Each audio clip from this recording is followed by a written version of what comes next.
So, is Judaism a feminist religion? Hello, you're watching the Tov Jewish News channel. My guest today is Rivka, Lerner, a female educator at ITV. Rivka, great to have you. Hi, thanks for having me. Rivka, Is Judaism a feminist religion? Is that the question? yes, exactly. So, as we know, religion doesn't always go with progressive liberal values such as feminism.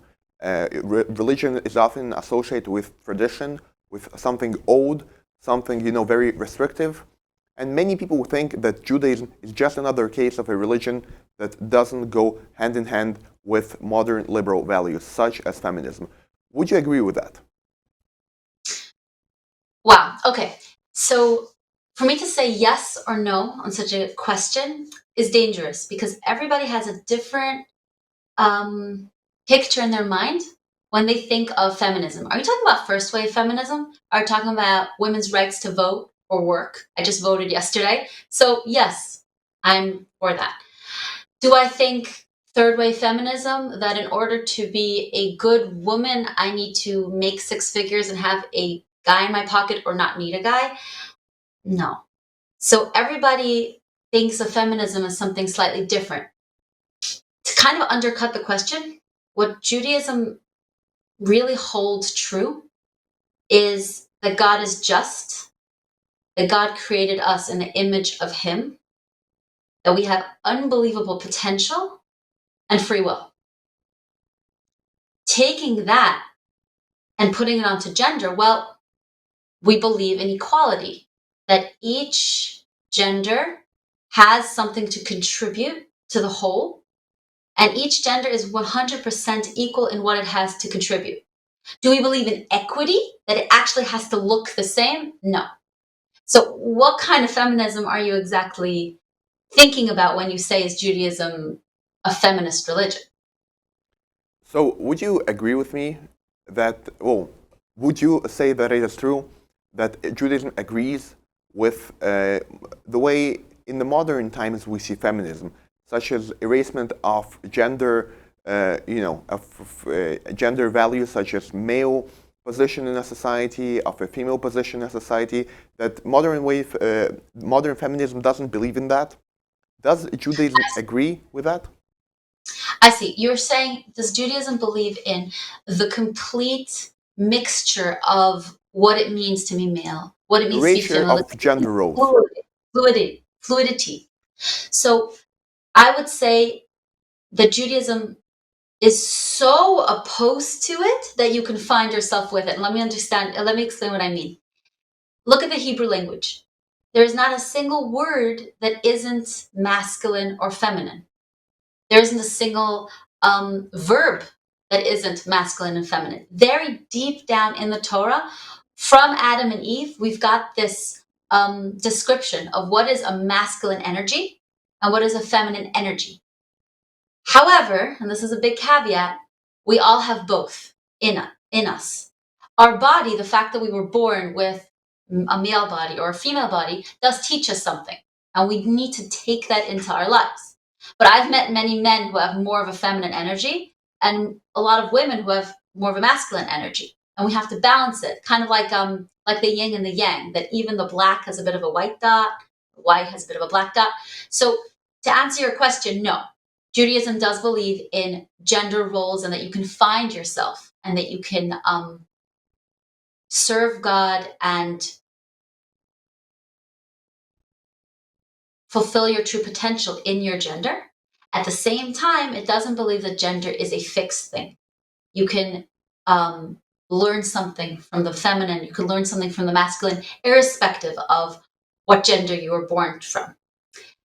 Saying that as well, you are also saying in the external society, we definitely believe that women can go out to the workplace, that can make money, have a career. I mean, an educator, I'm a software developer, and my greatest pride is that I'm a mother. And I love the fact that in the 21st century, I can do that. I'm very grateful to the feminist movements that I can do that.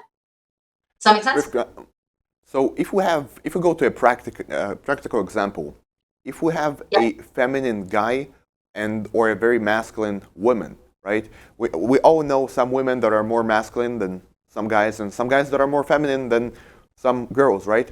What would Judaism tell those people to do? How should they behave?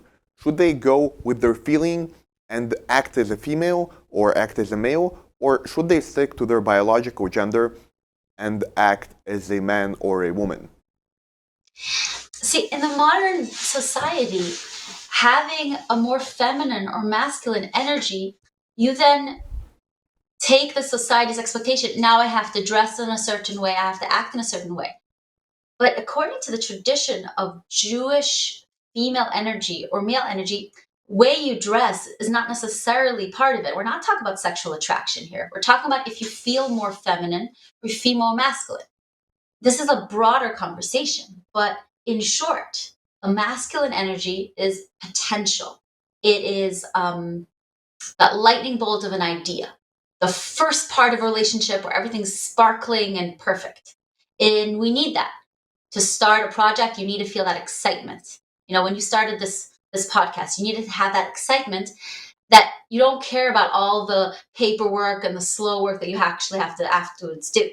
That's the male. That's the masculine. You have the people that have 100 different projects half finished in their room. That's someone who has a lot of masculine energy. The feminine energy, as symbolized with pregnancy, is you take the potential, you limit it, you nurture it, you sit with it, you're mindful, you're in relationship with it to produce something that actually is in the world.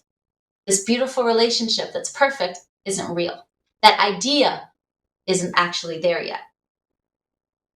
A child is only born after you limit all those cells and make one child out of it. That's the feminine. So I don't even think that this is necessarily to do with dressing differently or behaving differently. I think you can embrace a more masculine persona or a more feminine persona, irregardless of your gender.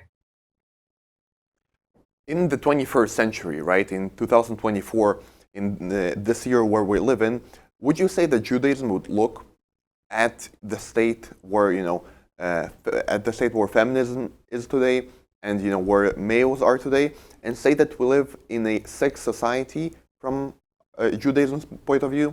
I think to a certain degree, we've got a lot of beautiful things going on. More and more, does the small person's voice matter? You have startups, people who didn't go to university, they just have a good idea. I think that's great. That's the more feminine side of that everybody gets a chance. It's not just top down.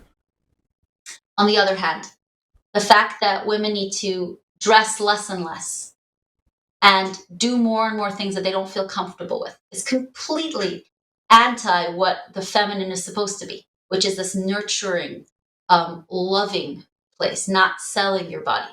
So yes, of course, when I look at posters where men get to wear anything they want and women have to wear nothing, yes, I think that is something that I would love to look at these girls and say, look inside of you and see the beautiful that is you. And do you really have to sell yourself short?